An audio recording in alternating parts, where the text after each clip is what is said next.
Bonjour Talel. Bonjour. Talel, tu es fondateur de LiveMed. Tu es aussi Under 30. Tu as été nommé dans la liste des 30 Under 30 2024 de France. Est-ce que tu peux nous parler de ton parcours avant LiveMed? Bien sûr. D'abord, merci de m'inviter aujourd'hui. C'est un honneur pour moi. Donc, mon parcours avant LiveMed, j'avais un parcours plutôt classique. J'ai fait un BTS Assurance parce que depuis mon stage de troisième, je savais où aller, ce que je voulais faire. Donc, j'ai lancé mon premier cabinet d'assurance. J'ai été le plus jeune courtier de France pendant les 3 premières années au début de mon activité. Et puis, je ne sais pas ce qui m'a pris à un moment, je me suis rendu compte qu'il y avait un vrai besoin. Donc, c'était en 2019, fin 2019. Je me rendais très souvent en pharmacie pour aller chercher les médicaments pour ma mère. Et j'étais aussi un adepte de tous les nouveaux usages, tout ce qui est Uber Eats, Amazon. Je commandais tout, je me faisais tout livrer. Et quand j'allais en pharmacie, l'élément le plus important, j'ai envie de dire, la personne la moins apte à se déplacer, il n'y avait pas de solution pour lui livrer ses médicaments. Je me suis dit qu'il y avait quelque chose à faire. J'ai creusé. Et puis, c'est comme ça que LiveMed est né. Alors, pour nous expliquer, LiveMed, c'est une entreprise de livraison de médicaments. Aujourd'hui, vous êtes déployé où? Alors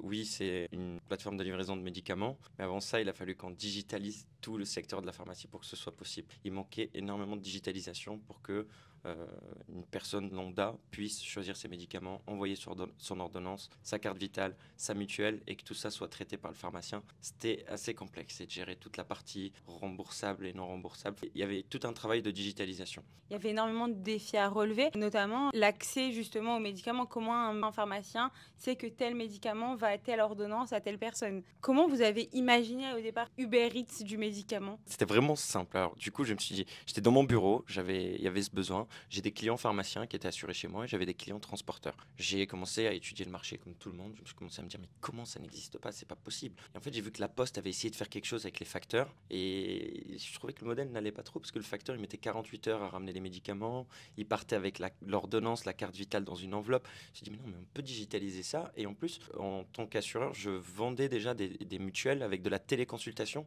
Donc, je suis allé voir ma pharmacienne en lui demandant qu'est-ce qui vous empêche aujourd'hui de proposer la livraison de médicaments. Première problématique, manque d'effectifs. Ils ne pouvaient pas quitter le comptoir pour livrer le patient.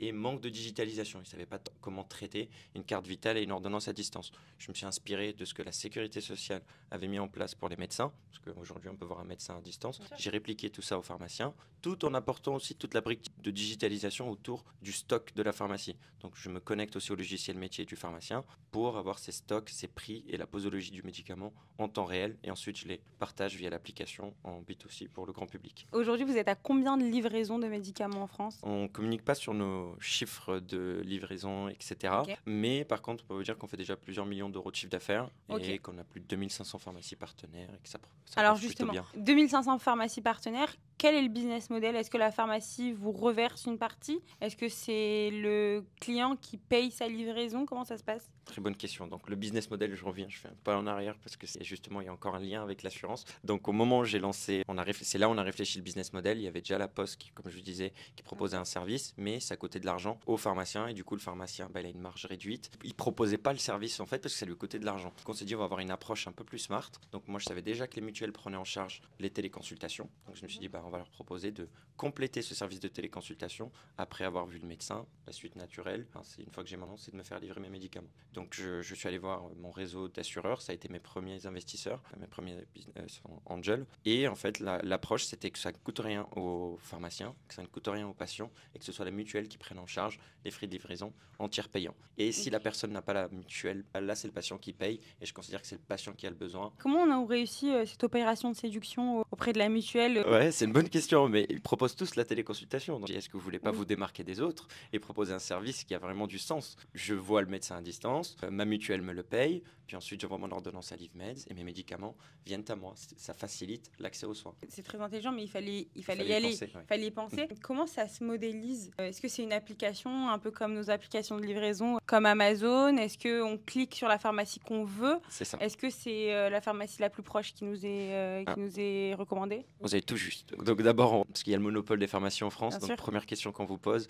c'est de choisir votre pharmacie. On se doit de laisser le libre choix de la pharmacie. Puis ensuite, on vous propose le stock qui est en pharmacie. Et en se connectant en pharmacie, donc notre appli, donc on a une application, je réponds à la première question, donc on a une application mobile et un site web. Et en se connectant au logiciel métier des pharmaciens, on s'est rendu compte qu'aujourd'hui, il y avait un autre besoin. Donc il y a d'une part la livraison de médicaments, mais il y a aussi cette pénurie de médicaments. Avant de commander ces médicaments, c'est de savoir où je peux trouver mon médicament. Et on s'est rendu compte en se connectant au logiciel métier des pharmaciens qu'on pouvait partager cette information et qu'on était les seuls à l'avoir. Et du coup, aujourd'hui, une personne qui cherche de l'amoxicilline pour son enfant ou du Doliprane enfant, il peut aller sur l'application, taper le nom du médicament et trouver la pharmacie la plus proche qui dispose de ce médicament. Ensuite, c'est comme au comptoir, c'est important, je transfère ma carte vitale, mon ordonnance et c'est le pharmacien qui gère tout sur son comptoir. Comment fonctionne la livraison? J'imagine que c'est un livreur. Ce livreur doit aller chercher les médicaments, le déposer. Qui sont ces livreurs? Alors, on a plusieurs livreurs partenaires. Donc, quand on a lancé le service, il fallait avoir assez de livreurs, assez de pharmacies partenaires et assez de patients. Donc, on a fait une communication à grand public. Et c'est vrai que les livreurs, très souvent, on a réussi à les accrocher parce qu'on leur a dit faites une livraison qui a du sens. C'est encore mieux que livrer une pizza. Oui. Livrer une personne qui est malade, qui a besoin de vous. Ils se sentent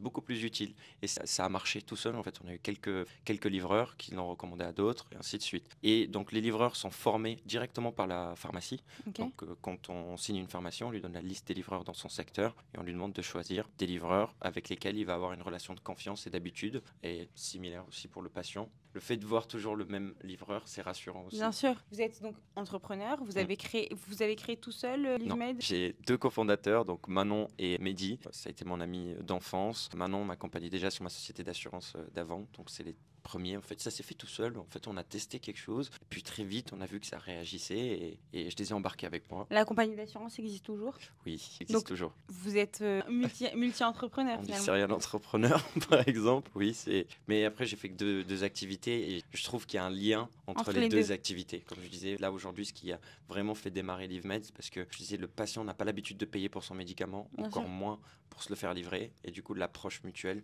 ça a vraiment eu un impact fort. Comment tu as financé ton entreprise? Comment tu la finances encore aujourd'hui? Alors, au tout début, vu qu'il n'y avait pas de marché, qu'on a lancé vraiment, on est parti d'un besoin, on a créé un marché du moins. On a fait une première levée de fonds, donc comme je disais, avec les assureurs. Ça a été mon carnet d'adresses, tous les assureurs avec lesquels je travaillais. Je leur ai demandé d'investir dans le projet, donc ça leur a plu très rapidement. Et puis le Covid qui a pointé le bout de son nez. Donc première levée Business Angel, et puis deuxième levée de fonds, Sanofi qui nous a rejoint au capital. Intéressant. Du coup, aujourd'hui, Sanofi vous accompagne pour le développement de l'entreprise en France? En France, et justement l'avantage de Sanofi, c'est que même si plus tard, allez en Europe, on va avoir en tout cas l'appui de nos partenaires qui sont déjà bien implantés à l'échelle internationale. Et les perspectives d'avenir de l'entreprise, c'est quoi vos buts pour les mois, années à venir? Eh bien, voilà, comme je disais, c'est de s'étendre, de devenir la référence en France et de s'étendre à l'échelle européenne, parce qu'aujourd'hui, c'est un besoin qui n'est pas que en France. La digitalisation est là. Maintenant, une fois que la digitalisation est là, c'est la deuxième étape, c'est de ramener le médicament au domicile des personnes malades, personnes à mobilité réduite, les jeunes mamans qui ne peuvent pas se déplacer, etc.